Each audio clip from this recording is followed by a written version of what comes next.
तो 7 नंबर का जो चैप्टर है, तृतीय एवं चतुर्थ क्रियाकलाप, दोनों को एक साथ पढ़ते हैं। तृतीय क्रियाकलाप के संबंध में निम्नलिखित कथनों पर विचार कीजिए। तृतीय क्रियाकलाप में उत्पादन और विनियम दोनों सम्मिलित होते हैं। एक तो उत्पादन की बात कर रहा है। अच्छा, अब आप ये देखो कि तृतीय क्रियाकलाप की बात कर रहा है, उसमें उत्पादन और विनियमन दोनों ही सम्मिलित होते हैं। तृतीय की बात कर रहे हैं, एक बार तीनों को पढ़ लेते हैं भाई। इसके अंतर्गत उत्पादों को परोक्ष रूप से पारिश्रमिक और वेतन के रूप में हो सकता है। हाँ, ये तो सही है, इसमें तो सही है, कोई दिक्कत नहीं। तीसरा कह रहा है, तृतीय क्रियाकलापों में व्यापार और परिवहन, संचार सुविधाएं उत्पादन के अंतर्गत आती हैं। ये तृतीय में आती है, परिवहन है, व्यापार है और संचार सुविधाएं, ये तृतीय के अंतर्गत आती है। तो इसमें पहला वाला जो है उत्पादन वगैरह तो शायद द्वितीय माना चाहिए। उत्पादन की बात कर रहा है, क्रियाकलापों उत्पादन और विनियमन दोनों सम्मिलित हैं। तो या एक बार इसका आंसर देखना पड़ेगा डायरेक्ट, मुझे डाउट लग रहा है फर्स्ट वाले में। अब उत्पादन शब्द किसके लिए यूज किया गया है, शायद इस आंसर क्या दे रखा है, सही है। तो इस आंसर दे रखा है पहला और दूसरा सही बता रहा है। तीसरा किसमें बता रहा है फिर? तृतीय क्रियाकलाप में व्यापार है, परिवहन, संचार सुविधाएं, ये इसके अंतर्गत आती है। और फिर एक बार व्याख्या देख लेते हैं थोड़ा सा।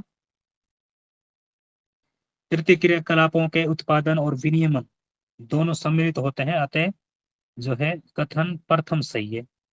उत्पादन के अलग ये समस्या भी मेरे से दिमाग से नहीं आ रहा है। अगर सेवा वगैरह संबंधित होता तो चल जाता। दूसरी तरह कौन उत्पादन को परोक्ष। कौन सा जी, क्वेश्चन है सर? क्वेश्चन नंबर ये अपना चल रहा है, मतलब अब 7 चैप्टर चल रहा है, फर्स्ट क्वेश्चन। अच्छा अच्छा, ये सर पहला इसमें तो उत्पादन और हाँ विनिमय सही। दोनों सही है एकदम, एनसीईआरटी की लाइन है तो एकदम। फिर इसमें तृतीय लाइन गलत कैसे है? व्यापार सर, संचार तृतीय भी सुविधाएं सही है।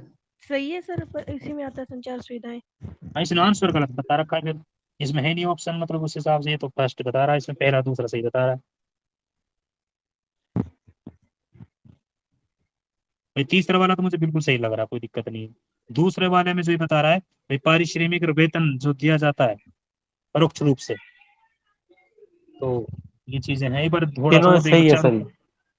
तीनों ही सही लग रहे हैं। क्योंकि फर्स्ट वाला तो मुझे डाउट लग रहा था हल्का सा, भाई उत्पादन वगैरह चलो हम मान लेते हैं, उत्पादन सेवा का भी तो हो सकता है, उस तरीके से हो सकता है हम्म, चीज। अब देखो नहीं सर, उत्पाद, अब दिख रहा है। इस बुक में मतलब काफी जगह आपको ना आंसर सर गलत ही है, मतलब देखने को मिलेंगे नहीं हर अकॉर्डिंग, चैप्टर में तो हाँ नहीं, नहीं बहुत इसमें से तो होंगे केस ही। है।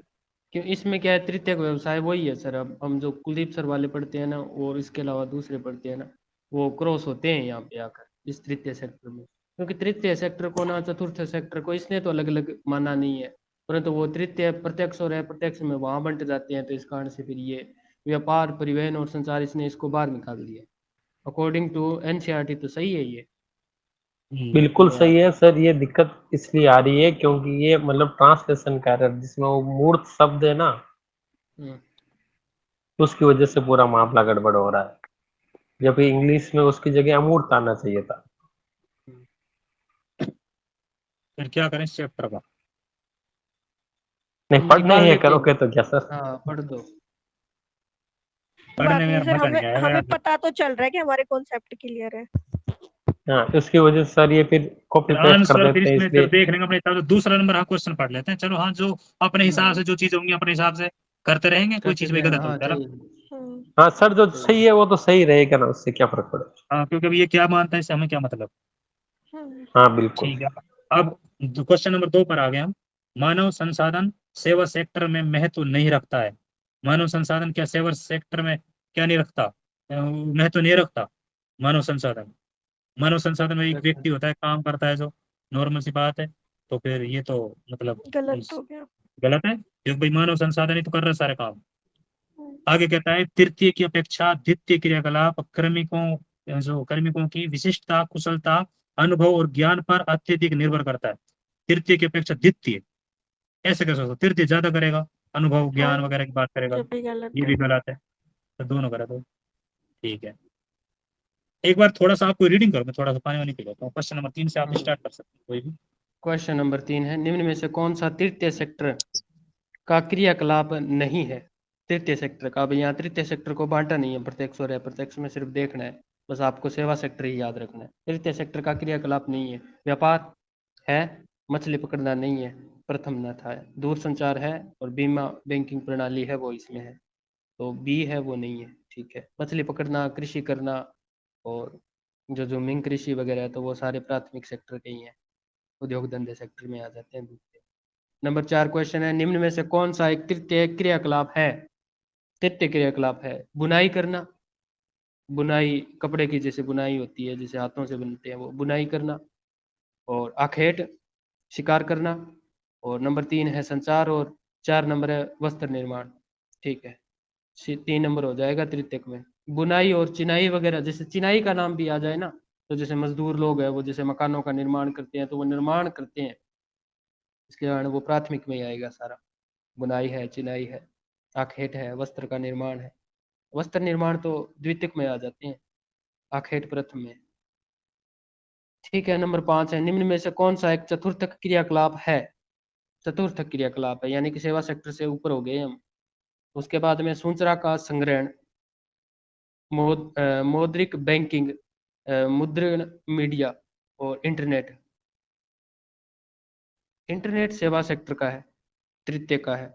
बैंकिंग अभी हमने बीमा वगैरह पढ़ा है, बैंकिंग बीमा है, वो तृतीय का है। मुद्रण मीडिया है, समाचार पत्र है, रेडियो टेलीविजन है, टेलीविजन संचार का साधन है, तो इस कारण से वो तृतीय सेक्टर में आएगा। उसके बाद में सूचना का संग्रहण, सूचनाओं को इकट्ठा करके उनका संग्रहण किया जा रहा है, जैसे कोई फ्लॉपी डिस्क है या फिर किसी प्रकार से, तो इसमें एक को रखा है चतुर्थ में।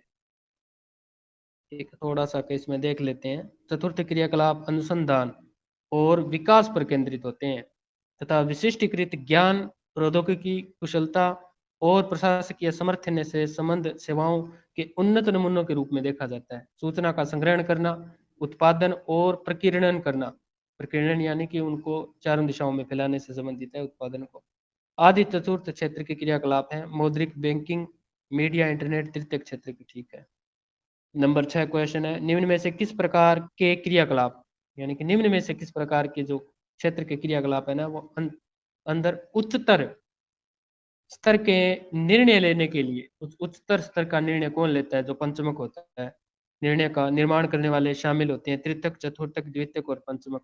पंचमक ही होते हैं सुपर हाई, जो ऊपरी ऊपर बैठे रहते हैं, जो नीतियों का निर्माण करते हैं, जैसे प्रधानमंत्री, मंत्री परिषद है, राष्ट्रपति है, किसी संगठन का सदस्य है, यूएनओ है, डब्ल्यूएचओ है, तो वो सारे के सारे। नंबर 7 है, निम्न कथनों पर विचार कीजिए। विकसित जो अर्थव्यवस्थाएं विकसित हो चुकी है उनके बारे में, कि विकसित अर्थव्यवस्थाओं में सबसे अधिक क्या है, अर्थव्यवस्थाओं में अधिक से अधिक कर्मी ज्ञान के क्षेत्र में कार्यरत होते हैं, उनके पास ज्ञान ज्यादा होता है। कहाँ? जहाँ विकसित अर्थव्यवस्थाएं होती है, बिना ज्ञान के वहां पर काम भी नहीं मिलता, तो इस कारण से कह सकते हैं कथन सही है ये। उसके बाद में तृतीयक एवं चतुर्थक, सेवा सेक्टर और जो ज्ञान का भंडारण करने से संबंधित है। तृतीयक एवं चतुर्थ क्रियाकलापों का बाह्य स्त्रोतन, आउट रिसोर्सिंग नहीं किया जा सकता, आउट रिसोर्सिंग नहीं किया जा सकता। ठीक है, देखते हैं इसमें बाह्य स्त्रोतन सिर्फ द्वितीय क्रियाकलापों का ही होता है, ये तो गलत है। उद्योगों का कैसे द्वितीय हो सकता है? हो सकता है ना सर, इसमें ठेका ही तो देना है, हमें कोई माल चाहिए तो उसका ठेका हम विदेशी कंपनी को भी तो दे सकते हैं। कुछ भी चाहिए तो हाँ, सिर्फ पहली तो का क्या नहीं अरे होता, ऐसा क्योंकि नहीं होता। स्थानीय होता, द्वितीय तृतीय कथन, आउटसोर्सिंग का चतुर्थ। मतलब, हाँ हाँ सर आउटसोर्सिंग बताइए। का मतलब वो ठेकेदार नहीं, आउटसोर्सिंग मतलब होता है सर कि जब किसी व्यक्ति के नॉलेज का यूज कर रहे हैं। सर दो यानी प्रकार का होता है वहाँ आउटसोर्सिंग, एक नॉलेज होता है और एक व्यापार, दो होता है ये। एक तो शायद के पीओ लेकिन बोलते हैं और एक दूसरा होता है। नहीं नहीं, आप मैम सही कह रही हो, लेकिन इस आउटसोर्सिंग के अकॉर्डिंग वो बात सही कह रहा है, क्योंकि एक बार मैं फिर से देखता हूँ क्या है ये। ये कह रहा है कि थर्ड और जो फोर्थ मतलब क्वार्टरनरी जो मतलब है ना एक्टिविटीज, उनका आउटसोर्सिंग नहीं किया जा सकता, तो क्यों नहीं किया जा सकता? मतलब अमेरिका का कोई साइंटिस्ट इंडिया में आके इसरो में काम नहीं कर सकता, इसका मतलब तो यही बात हुई। हाँ, इसका तृतीयक एवं चतुर्थक का बाय आउटसोर्सिंग किया जा सकता है, एक तो ये बात है। हाँ, किया ही जा सकता है ना सर, ये तो पॉसिबल ही है ना ये तो। अगर ये नहीं किया जा सकता तो फिर तो मतलब ये मतलब कथन सही है, इन्होंने ये पता नहीं कैसे गलत कर दिया। चौथा नहीं किया जा सकता है, इसमें तो लिखा है ना नहीं किया जा मेरी सकता। बात सुनो, मेरी बात सुनो तो। अरे आप हाँ पहले हाँ, पूरा सही सही। हाँ, मैंने ऑप्शन को वो पूरा नहीं करो। पे नहीं है। और नहीं ऑप्शन पे पूरा नहीं ध्यान कर नहीं रहे हो। दिया। हाँ हाँ, माई मतलब माई देखो, बैड, माई बैड। जी सर जी, कोई बात नहीं। ये देखो दोबारा मैं सिर्फ सेकंड को पढ़ रहा हूँ, आप सर और आगे चले। जो बाह्य स्रोतन की बात करें सर, जो मैम बता रही है ना, एक चीज जैसे किसी को हम ठेका देते हैं या किसी को कार्य करने के लिए दे देते हैं, बात सही है, कोई गलत नहीं है उसमें। वो यही कह रहा है कि तृतीय चतुर्थ इसको बाह्य स्रोतन को नहीं किया जा सकता, ये कह रहे हैं कि नहीं किया जा सकता, जबकि किया जा सकता है। कोई भी काम हम करा सकते हैं, क्या टेक्नोलॉजी संबंधित कोई चीज को नहीं करा सकते? करा सकते हैं ना, उस तरीके से है। तो यहाँ पर ये जो ऑप्शन ये वाला जो गलत हो जाएगा इस हाँ, वो तरीके से। मैं नई शब्द नहीं पढ़ पाया था। ओके सर, ओके, कोई दिक्कत नहीं, नहीं वो बात सही। लेकिन जैसे हम इस शब्द को समझ नहीं पाते ना, इसको आप थोड़ा, जैसे मैम ने बताया, हमने एनसीईआरटी में पढ़ा था, उस टाइम में बात कर रहे थे। तो बहिस्रोतन का बेस देखो, किसी और से काम करवाना है हमें, किसी और से। भाई हम नहीं कर रहे, किसी से कराना है, जैसे हम किसी को ठेके पे दे देते हैं या कोई भी चीज है, उस तरीके से। ठीक हाँ, है। सबसे सिंपल एग्जांपल इसका सर होता है सॉफ्टवेयर इंजीनियर जो होता है जी अमेरिका मैम। के एक फर्म के लिए। वो यहाँ पे बैठ के कोई भी ऐप डेवलप कर सकता है। वो यहाँ बैठा है, इंडिया का बंदा है। और अपने जो कॉल सेंटर होते हैं उसमें इंडियन बहुत सारे काम करते हैं, क्योंकि इंडिया में लेबर रेट जो है वो बहुत कम है। दक्षिण अमेरिका के कंट्री अपने क्लियर लिखा हुआ था एनसीईआरटी में, एशिया हो गया, अफ्रीका हो गया, तो यहाँ पे लेबर सस्ता मतलब कम चार्ज करते हैं। तो वहां से ये कॉल सेंटर वगैरह में ये यहीं से जॉब कराते हैं। तो यही है आउट बाह्य स्रोत में। और ये भी दो हमने तो प्रकार का होता है, एक तो नॉलेज का हो गया, नॉलेज वाला लाइक ये सॉफ्टवेयर बैंकिंग ये जो भी होता है। और जो दूसरा हो गया वो होता है व्यापार का, मतलब हम चीजें अपने लिए कुछ बनवाएं दूसरों से। एक तो केपीओ था और एक दूसरा कौन सा था मैं? हाँ सर, वो व्यापार है। व्यापार का इंग्लिश वर्ड पता अच्छा, नहीं क्या यूज किया था उसने, पर वैसे ट्रेड था व्यापार क्या? था। हो सकता है वैसे सर, तो मुझे व्यापार भी का ट्रेड हो याद सकता नहीं आ है, रहा। शायद एनपीओ था क्या, ऐसा सा था। केपीओ तो मुझे भी नॉलेज से याद नहीं। संबंधित हो जाएगा। हाँ। हाँ अब ये ठीक है, इसमें हो गया कि 3 नंबर ऑप्शन था कि बाह्य स्त्रोतन सिर्फ द्वितीय क्रियाकलापों का ही किया जा सकता है। नहीं, द्वितीय के जब अलावा और का भी हो सकता है। सर इसमें बस जो प्राथमिक क्रिया है ना उसका नहीं होता, द्वितीय तृतीय जो हम्म। आगे का ये कर सकते हैं हम। जो प्रथम वाला उसका नहीं होता ज्यादातर। और इसमें एनसीईआरटी में सिर्फ, स्पष्ट, और जब इसमें एनसीईआरटी ऐसा में शब्द लिखा आ जाता होता है, है। हाँ, और सर जब जैसे हम ये शब्द आते हैं ना, सिर्फ केवल, तो वहां सीमित कर रहा है उसको। तो हम्म। एक होता है कि द्वितीय का किया जा सकता है, बिल्कुल किया जा सकता है, लेकिन सिर्फ द्वितीय का क्या, ये कह रहा है कि बाह्य स्रोत में ठेका सिर्फ द्वितीय का ही किया जा सकता है। ऐसे कैसे हो सकता है? द्वितीय तृतीय चतुर्थ का अभी हम पहले की बात करता है, तो ये भी गलत है, हम्म। दोनों गलत हो गए ये।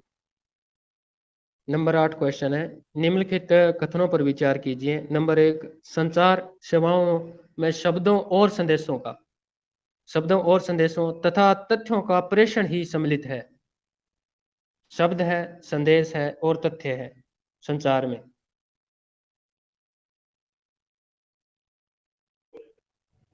गलत किसी है का सर। कोई है मानवतावादी है, कोई दृष्टिकोण कौन कौन सा रखा है, तो वो विचारों का भी होता है, तो ये गलत हो जाएगा।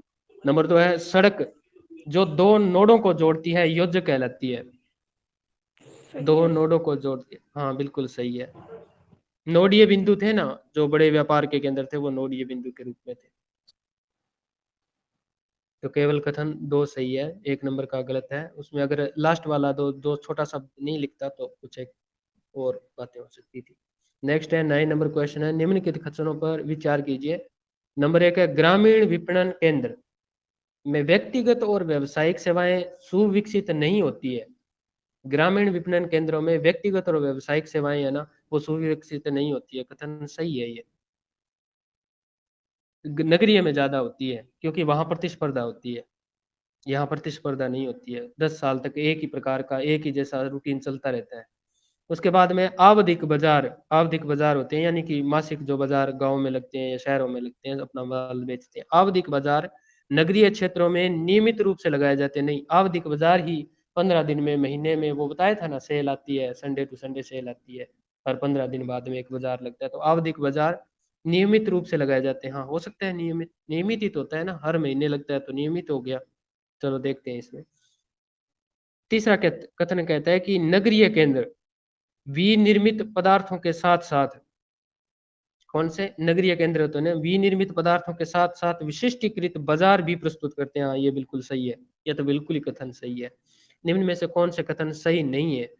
कथन 2 सही नहीं है। और ठीक है, आवधिक बाजार वो नगरीय क्षेत्रों में नियमित रूप से नहीं लगाए जाते जी, साप्ताहिक होते हैं, मासिक होते हैं, 6 माही होते हैं, इस प्रकार से होते हैं। उसके बाद में तीसरा ऑप्शन है इसमें कि नगरीय केंद्र होते हैं ना, नगरीय नगर में जो केंद्र बनते हैं वो विनिर्मित पदार्थों के साथ साथ विशिष्टीकृत बाजार होते हैं। जैसे आपने वहां पर एक बाजार लगाया तो बाजार में बहुत सारी चीजें हैं वो खरीदी जाती है, परंतु अगर कोई व्यक्ति मेरे किसी को कहे कि मेरे यहाँ पर रेफ्रिजरेटर खराब हो गया है, तो आप मेरे को एक ऐसा व्यक्ति तलाश करके दो जो रेफ्रिजरेटर को सही करवा दे। तो वो क्या करते हैं, अगली बार जब आएंगे ना तो वो एक व्यक्ति अपने साथ लेके आएंगे, वो पूरे आस पड़ोस के जितने भी क्षेत्र के रेफ्रिजरेटर होंगे ना वो सही करेंगे। तो वो विशिष्टीकृत भी होता है, वो हर एक व्यक्ति की जो आवश्यकताएं होती है ना उनको महसूस भी करते हैं और उनके ऊपर काम भी करते हैं वो। ठीक है, अधिकतर थोड़ा सा ये ध्यान रखना है कि गाँव में इस प्रकार का नहीं होता, गाँव में सालों साल एक ही जैसा रूटीन फॉलो होता है, शहरों में ऐसा नहीं होता है। शहर यानी कि बाजार। नंबर 10 क्वेश्चन है, निम्नलिखित कथनों पर विचार कीजिए। 3 कथन दिए हुए हैं। क्या कह रहा है कि फुटकर व्यापार का संबंध उपभोक्ताओं को वस्तुओं को प्रत्यक्ष विक्रय से है। फुटकर व्यापार कौन से होते हैं? जो उपभोक्ताओं से डायरेक्ट जुड़े होते हैं। परंतु जो एक और कौन सा था फुटकर के, जो फुटकर जहां से माल खरीदता है, थोक। हाँ थोक व्यापारी, वो थोक व्यापारी सीधा जो उपभोक्ताओं से संपर्क नहीं रखता, वो सिर्फ उन व्यापारियों से संपर्क करता है। पहले लाइन कथन सही है। नंबर 2 है, परिवहन जो होता है ना वो मनुष्य की गतिशीलता की मूलभूत आवश्यकताओं को पूरा करने के लिए निर्मित एक संगठित उद्योग है। बिल्कुल कथन सही है। परिवहन मनुष्य की गतिशीलता की जो मूलभूत आवश्यकताएं हैं उनके लिए जो परिवहन है एक संगठित उद्योग है। संगठित है यानी कि परिवहन है, सड़क है, सड़क पर चलने वाले जैसे कार उद्योग है, इस नहीं नहीं, रेलवे लाइन है, रेलवे लाइन क्या, रेलवे, रेलवे बस, जो ओला उबर ऐसे है ना, ये सारे के सारे संगठित ही तो है। और मनुष्य की मूलभूत आवश्यकताओं को पूरा, मूलभूत कहाँ होगी, मूलभूत आवश्यकताएं रोटी कपड़ा मकान थी। देखते हैं इसमें। नंबर 3, परिवहन की मांग जनसंख्या के आकार के व्युत्क्रमानुपाती होती है, यानी कि उल्टी होती है उससे। गलत है। हाँ नहीं, ये तो गलत है, समानुपात होता है। जितनी जनसंख्या समानुपाती बढ़ेगी होते हैं। उतनी उसकी हाँ, मांग बढ़ेगी परिवहन की। इसमें 2 नंबर वाले को देखना सर, ये क्या कह रहे हैं? दूसरा भी सही है, ये कह रहा है। सही है क्या? हाँ, दूसरा सही, क्योंकि परिवहन है ना जो मनुष्य की गतिशीलता की मूलभूत आवश्यकताओं को पूरा करने के लिए एक निर्मित गया संगठन। मतलब जो परिवहन है किसका कार्य करता है? परिवहन सेवा का काम करता है, प्रथम और द्वितीय व्यवसाय को नहीं जोड़ता आपस में। तो मूलभूत सही है आवश्यकता वहीं से सही। संबंधित था, हम्म उस हम्म, तरीके से। ठीक है। तो उसके तीसरा बाद गलत में है, क्योंकि 11, हाँ समानुपाती होगा ये। तीसरा समानुपाती होगा। 11वां क्वेश्चन है, रेडियो जो सुनते हैं, दूरदर्शन है, निम्नलिखित में से किस क्रियाकलाप के अंतर्गत आते हैं? ये सूचनाओं का आदान प्रदान करते हैं, और सूचना किस में आती है वो देखते हैं। द्वितीय क्रियाकलाप, तृतीय, चतुर्थ और पंचमक। तृतीय क्रियाकलाप है रेडियो दूरदर्शन। ठीक है। समाचार पत्र हो गए, द्विमासिक होगी पत्रिका, पाक्षिक पत्रिका हो गई जो 7 दिन से छपती है। इसके अलावा जो मुंबल की पत्रिका है, क्रॉनिकल है, ये सारे के सारे किस में आ जाते हैं? सूचनाओं में आ जाते हैं। परंतु सूचना का संग्रहण करना है ना, वो चतुर्थक में आ जाता है। सूचना प्रेषित करना और सूचना का संग्रहण करना, शब्दों में ही अंतर है, चेंज हो जाता है सेक्टर। उसके बाद में है 12 नंबर, होम स्टे, घर में रुकना, पेइंग गेस्ट योजना जिसको बोलते हैं। होम स्टे, घरों में रुकना के संदर्भ में मेडिकोरे और कुर्ग का संबंध निम्न में से किससे है? ये कर्नाटक होना चाहिए था। कुरुग क्षेत्र से संबंधित था। वहां पे कहा जाता है, जैसे हम यहाँ पर पेइंग गेस्ट कहते हैं ना, तो परंतु कुर्ग या कर्नाटक का जो क्षेत्र है ना, वहां पर इस घरों में रुकने को क्या कहते हैं? वहां कहते हैं मेडिकेयर। वैसे एक और शब्द आता है, पेडिक्योर भी आता है, उसका पता नहीं क्या होता है। और कुर्ग का संबंध निम्न में से, तो कर्नाटक करना है इसको। गोवा में दे रखा है हेरिटेज हाउस। हाँ, और गोवा में क्या कहते हैं इसको? Heritage Holmes. Heri- हाँ सही है बिल्कुल, हाँ, हेरिटेज होम्स। और कर्नाटक में मेडिकेरे कुर्ग, कुर्ग। इसके लिए हाँ नाम है ये बस इसके। ये जो शब्द लिया गया है ना, ये लिया गया है पर्यटन व्यापार से, पर्यटन व्यापार का ये। क्योंकि पर्यटन जो होता है ना, विदेशी व्यक्तियों को घरों पर रोका जाता है, पेइंग गेस्ट बनाकर रोका जाता है, तो उससे संबंधित है ये। उसके बाद में 13 नंबर क्वेश्चन है, बाह्य स्त्रोतन। आउटसोर्सिंग के संदर्भ में निम्न कथनों पर विचार कीजिए। बाह्य स्त्रोतन दक्षता को घटाता है और लागत को बढ़ाता है। नंबर 2, कई बार, गलत है ना? हाँ गलत है ये, दक्षता को तो बढ़ाता है ये बाह्य स्त्रोतन। उल्टा कर रखा है इसने। हाँ उल्टा कर दिया इसने। कई बार ज्यादा। विनिर्माण, कई बार, हर बार नहीं, कई बार विनिर्माण एवं अभियांत्रिकी का भी बाह्य स्त्रोतन किया जाता है। विनिर्माण एवं अभियांत्रिकी का सही भी है, बाह्य स्त्रोतन किया जाता है, सही द्वितीय है। और तृतीय ये। हाँ। उसके बाद में बाह्य स्त्रोतन से संबंधित देश, जिस देश में बाह्य स्त्रोतन हो रहा है से उत्प्रवास कम किया जा सकता है, उत्प्रवास कम किया जा सकता है। सही है। ठीक है। बाह्य स्त्रोतन जिस देश से हो रहा है, जैसे भारत से बाहर लोग जा रहे हैं, अगर यहाँ पर विदेशी कंपनियां आकर अपना काम करवाने लगे, वो काम जो वहाँ उस देश के लिए जरूरी है, तो यहाँ के लोगों का बाह्य स्त्रोतन नहीं हो, यानी कि वहाँ जो उत्प्रवास है वो नहीं होगा, तो यहाँ से रुक जाएगा, यहाँ पर लोगों को काम भी मिलेगा और नई शिक्षा और नई उन्नत तकनीक भी मिलेगी। उसके बाद में है केपीओ और बीपीओ। हाँ वो दो शब्द दिए थे मैंने। केपीओ में बीपीओ की अपेक्षा, केपीओ में बीपीओ की अपेक्षा अधिक दक्ष कर्मी की आवश्यकता होती है। हाँ बिल्कुल सही है। सही है क्या? केपीओ फिर नॉलेज से संबंधित है, तो फिर 2 3 4 थोड़ा सा लाइन याद रखना आप। केपीओ का मतलब नॉलेज से संबंधित है, बीपीओ का मतलब शारीरिक परिश्रम से संबंधित है। तो जिसके पास नॉलेज ज्यादा होगी ना, तो अपेक्षा अधिक जो दक्ष कर्मी की आवश्यकता होती है केपीओ में, ये थोड़ा सा ध्यान रखना।